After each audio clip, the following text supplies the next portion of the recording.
La conférence inaugurale de la GISNA 2026 a ouvert les réflexions autour de la mémoire de la traite négrière sous le thème « Traiter l'espace-temps du départ pour comprendre le retour ». Une histoire qui mérite de se questionner sur la manière dont elle est enseignée ou transmise dans nos écoles. Pour cette journée, rappeler cette partie de notre histoire, c'était important pour que les afro-descendants, qui sont nos frères de l'autre côté, et ceux qui sont restés également sur le continent, sachent que nous n'avions pas des marchés de captifs qui attendaient des acheteurs, que nous ne faisions pas la guerre de façon intempestive en attendant avant l'arrivée des Européens, que nous n'étions pas nus, que nous avions une civilisation, que nous avions des villes, un peu comme la ville de Benin City au Xe siècle où il y avait des lampadaires dans les rues, etc. Et que nous avions une civilisation qui a pris un choc énorme du fait de la traite négrière. Nous avons fait un audit des programmes scolaires au Bénin sur la traite négrière, sur l'enseignement de la traite négrière, quelle est la place de l'enseignement de la traite négrière dans les écoles. On s'est rendu compte que c'est pratiquement nul. Du cours d'initiation CI jusqu'en terminale, le béninois scolarisé touche à peine à la traite négrière. C'est dans 2 classes, dans 2 cours qu'on parle de la traite négrière. On range même la traite négrière dans des migrations, etc. Et donc on a une faiblesse énorme au niveau des curricula de nos écoles sur la traite négrière. Et quand vous avez le bac, si vous ne faites pas le département d'histoire, vous n'avez rien non plus. Et même en département d'histoire, si ça ne vous intéresse pas. Donc voilà, il y a un déni complet sur cette question-là dans le cursus scolaire. Ce sont les guides de tourisme qui se rattrapent un peu. Mais là encore, combien d'enfants béninois ont la chance donc, de venir à Ouida pour participer à une visite touristique. Donc on a des associations comme le CECOM 23, Afrique Décide, etc. qui font le travail, mais c'est très insuffisant. Il est important que résolument l'État béninois intègre cette problématique depuis le primaire déjà, qu'on puisse en parler. Qu'il s'agit de la traite négrière, de la colonisation, on doit pouvoir se positionner là-dessus et fabriquer le citoyen en intégrant ces données de connaissances dans sa formation. Et ça va être intéressant pour l'estime de soi après. Ça va être intéressant pour le dimensionnement des relations que nous avons avec les autres.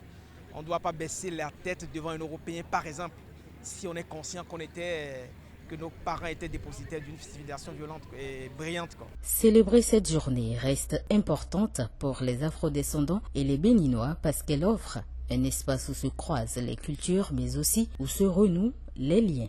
Ça me fait du bien. Au fait, en tant qu'haïtienne, je sens que je connais bien ma culture, je sais très bien qui je suis.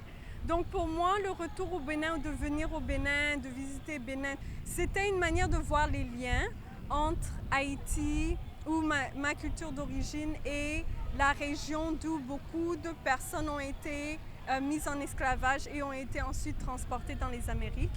Et oui, j'ai trouvé beaucoup de similitudes, mais surtout, pour moi, c'était une manière de rendre honneur à ceux qui sont partis, à ceux qui ont été kidnappés, et de mieux comprendre les liens, surtout artistiques, parce que comme je suis danseuse, les chants, les points de repère culturels, même les maniérismes. Et je pense que de comprendre aussi comment le Bénin évolue en valorisant sa culture, le vaudou. C'est très encourageant parce que ça montre qu'un pays peut progresser, peut se développer en retournant justement aux sources.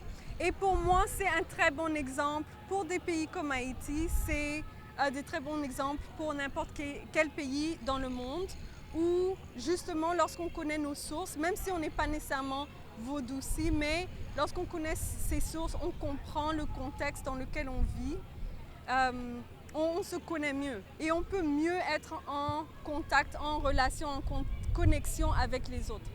C'est une journée qui est importante parce que ça nous permet de nous rappeler ce qu'est la traite négrière, ce que ça a laissé comme séquelles et de nous souvenir de tous ces événements douloureux que nos ancêtres ont connus. Et c'est une manière de garder en souvenir tout ça là, le parcours mémoriel et de voir comment se reconstruit après tout ce qui s'était passé. Les afrodescendants sont les bienvenus parce que pour pouvoir être guéri, il faut revenir à la source. Comme il y a une des conférencières qui l'a expliqué, il y a un héritage mémoriel qui est laissé dans des séquences d'ADN qu'elle appelle cytosine. Et donc, il est important de venir guérir, repenser les plaies pour pouvoir mieux reconstruire l'avenir. Donc, c'est très important de faire le chemin inverse désormais.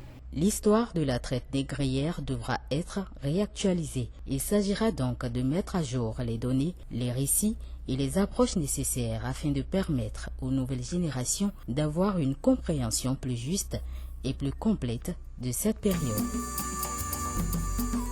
Qui soigne sa plaie d'hier, ne saigne pas sur le chemin du lendemain. Comment perdre sa route si le chemin